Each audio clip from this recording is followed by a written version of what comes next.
किया and slowly एक एक कंसेप्ट को समझा और पढ़ा। तो अगर हम हमारे कोर्स के स्टार्टिंग की बात करें तो वहाँ पर हमने सबसे पहले देखा था कि हमें प्रोग्रामिंग लैंग्वेज क्यों पढ़नी चाहिए, क्यों उन्हें सीखना चाहिए, क्यों यूज़ करना चाहिए, और ये प्रोग्रामिंग लैंग्वेज जो है ये कौन कौन से टाइप्स की होती हैं। उसी के साथ साथ हमने पहले मॉड्यूल में ये भी जाना कि जो हमारी सी प्रोग्रामिंग लैंग्वेज है ये क्यों इतनी ज़्यादा इम्पॉर्टेंट है और ये किस टाइप की प्रोग्रामिंग लैंग्वेज के कैटेगरी के अंदर फॉल करती है। अब इस मॉड्यूल में कि सी प्रोग्रामिंग लैंग्वेज क्यों समझनी चाहिए, क्यों पढ़नी चाहिए, क्यों इस्तेमाल करनी चाहिए, ये सारी चीज़ें पढ़ने के बाद, समझने के बाद हमने देखा कि हमारा जो टेक्स्ट एडिटर था यानी कि विजुअल स्टूडियो कोड, इसे कैसे डाउनलोड किया जाए एंड कैसे इंस्टॉल किया जाए, उसी के साथ साथ जीसीसी कंपाइलर को कैसे इंस्टॉल किया जाए, ये सारी चीज़ें हमने हमारे दूसरे मॉड्यूल में पढ़ी और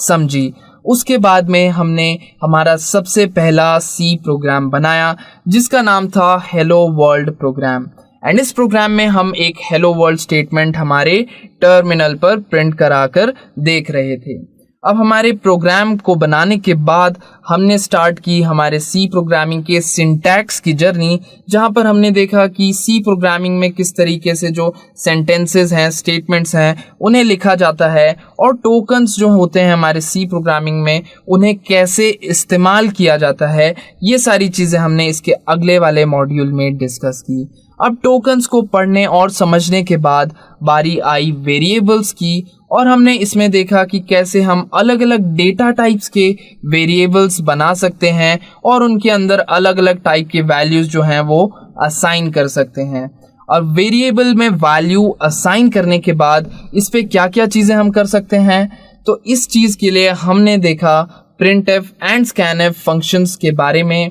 हमने देखा कि जब हम एक वेरिएबल के अंदर वैल्यू स्टोर कर लेते हैं तो हमारे printf एंड scanf फंक्शंस के हेल्प से कैसे हम उसे टर्मिनल पर आउटपुट करवा सकते हैं या फिर टर्मिनल के थ्रू जो है इन वेरिएबल्स में इनपुट ले सकते हैं। ये सारी चीज़ें हमने printf एंड scanf मॉड्यूल के अंदर सीखी। इसमें हमने एक और चीज़ जानी कि हमारे जो फॉर्मेट स्पेसिफायर्स होते हैं उनसे हमारे कंपाइलर को पता चल रहा होता है कि किस तरीके की हमें वैल्यू जो है वो इनपुट करानी है या फिर आउटपुट करानी है हमारे टर्मिनल के अंदर।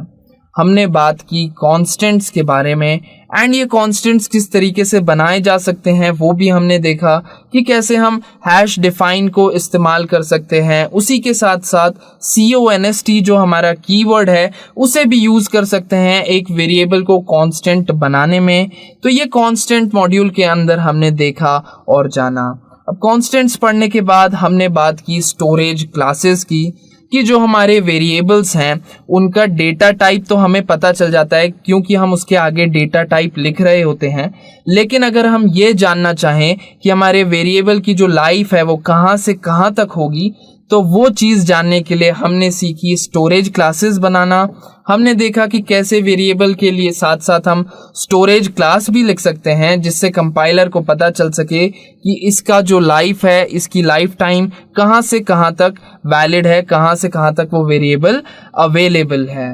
हमने बात की ऑपरेटर्स की और देखा कि जैसे हमारे मैथमेटिक्स में अलग अलग ऑपरेटर्स होते हैं उसी तरीके से सी प्रोग्रामिंग में भी अलग अलग टाइप के ऑपरेटर्स होते हैं, चाहे वो फिर अरिथमेटिक हो, लॉजिकल हो या फिर रिलेशनल ऑपरेटर्स हों, और कैसे इन ऑपरेटर्स के हेल्प से हम वेरिएबल के अंदर स्टोर की गई वैल्यूज़ के ऊपर अलग अलग ऑपरेशंस कर पाते हैं। ये सारी चीज़ें हमने इस मॉड्यूल में डिस्कस की। अब बारी आई डिसीजन मेकिंग पढ़ने की कि कैसे सी प्रोग्रामिंग के अंदर भी हम अलग अलग डिसीजंस जो हैं वो ले सकते हैं, और डिसीजन मेकिंग कंसेप्ट हमने पूरा किया इफ़ एंड एल्स स्टेटमेंट्स पढ़ के, और उसी के साथ साथ स्विच केसेस स्टेटमेंट्स एक्सप्लोर करके।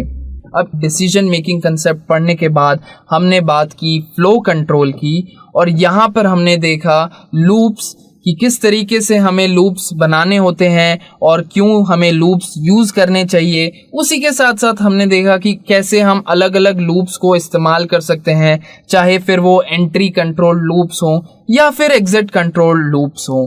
अब इफ एंड एल्स कंसेप्ट को समझने के बाद, लूप्स कंसेप्ट को समझने के बाद अब बारी आई फंक्शंस को समझने की। हमने देखा कि फंक्शन किस तरीके से लूप्स से अलग हैं और हमें फंक्शंस क्यों यूज़ करने चाहिए। इसके बाद हमने ये भी देखा कि हम जब एक फंक्शन बनाते हैं तो उसके अलग अलग पार्ट्स किस तरीके से लिखे जाते हैं, फिर चाहे वो फंक्शन डिक्लेरेशन हो, फंक्शन डेफिनेशन हो या फिर फंक्शन कॉल हो, इन तीनों ही चीज़ों में क्या क्या डिफरेंसेस हैं, इनको कहाँ कहाँ पर इस्तेमाल किया जाता है और इन फंक्शंस के अंदर हम कौन कौन से अलग अलग टाइप के पैरामीटर्स पास कर सकते हैं। ये सारी चीज़ें हमने हमारे फंक्शंस मॉड्यूल के अंदर सीखी।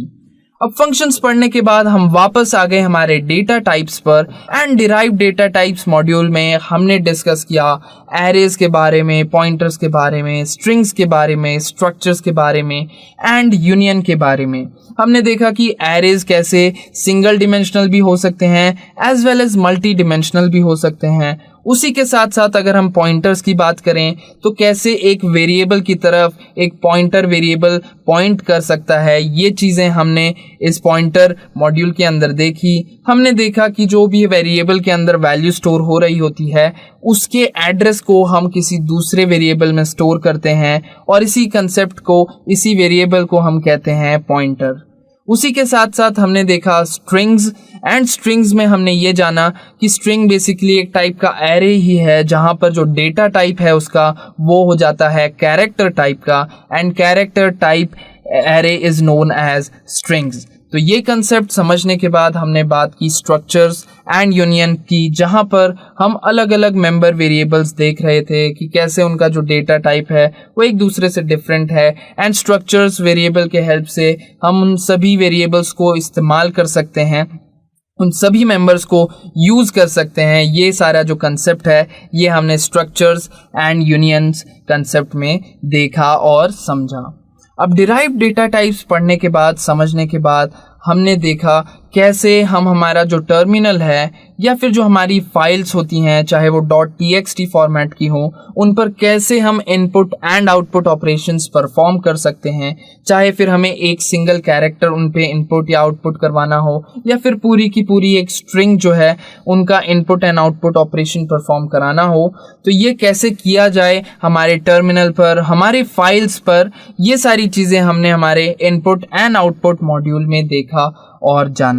इनपुट एंड आउटपुट समझने के बाद हम देखने गए एरर्स के बारे में कि जब भी हम एक प्रोग्राम बनाते हैं तो डेफिनेटली गलती से उसमें कुछ ऐसे मिस्टेक्स हो जाती हैं जो ओवरलुक्ड हो जाती हैं और जब हम उसे एग्जीक्यूट कर रहे होते हैं प्रोग्राम को तो उस सिचुएशन में, उस टाइम पर हमें एरर्स फेस करने पड़ते हैं। तो यहाँ पर हमने देखा कि कैसे इन एरर्स को आइडेंटिफाई किया जाए और कौन कौन से वो फंक्शंस हैं जिनके हेल्प से हमें एरर रिलेटेड जो स्टेटमेंट्स हैं वो देखने मिलती हैं। तो वो सारी चीज़ें हमने इस एरर वाले मॉड्यूल में डिस्कस की। एरर्स को पढ़ने के बाद, समझने के बाद हमारी बारी आई कमांड लाइन आर्ग्यूमेंट्स को समझने की एंड यहाँ पर हमने हमारे टर्मिनल में रन कमांड के साथ ही साथ कुछ आर्ग्यूमेंट्स भी पास किए एंड ये आर्ग्यूमेंट्स किसने कैच किए, हमारे मेन फंक्शन ने। एंड मेन फंक्शन के अंदर ये कमांड लाइन आर्ग्यूमेंट्स आने के बाद उसने उस तरीके से एक्शन लिया। तो ये सारी चीज़ें हमने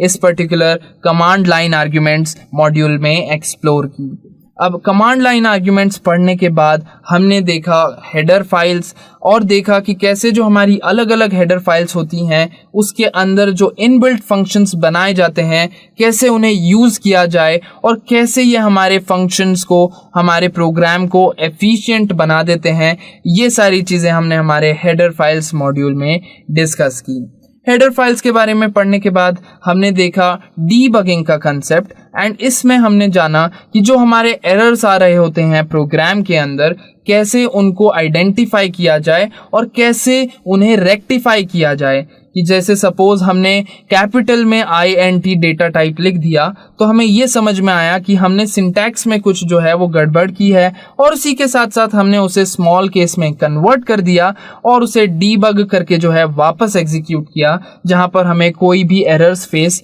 नहीं हुए। सो इस तरीके से हमने डीबगिंग का कंसेप्ट समझा एंड सबसे लास्ट में एंड में हमने बात की कंपाइलेशन प्रोसेस की, जहाँ पर हम बात करते हैं सिर्फ एक कंपाइलर की। तो अगर हम बिहाइंड द सीन्स देखें तो वहाँ पर हमने बात की हमारे प्री प्रोसेसर की, चाहे वो फिर कंपाइलर हो, असेंबलर हो, लिंकर हो, या ये सारे जो हमारे सॉफ्टवेयर्स बैकग्राउंड में चल रहे होते हैं, हमारे प्रोग्राम को एग्जीक्यूट करने में हमारी हेल्प करते हैं, वो किस तरीके से वर्क करते हैं, ये सारी चीज़ें हमने हमारे कंपाइलेशन एंड एग्जीक्यूशन मॉड्यूल में डिस्कस की थी। तो ये पूरा जो हमारा कोर्स का फ्लो था, ये हमने बहुत ही इजीली एंड स्लो पेस्ड सभी कंसेप्ट को समझा एंड पढ़ा।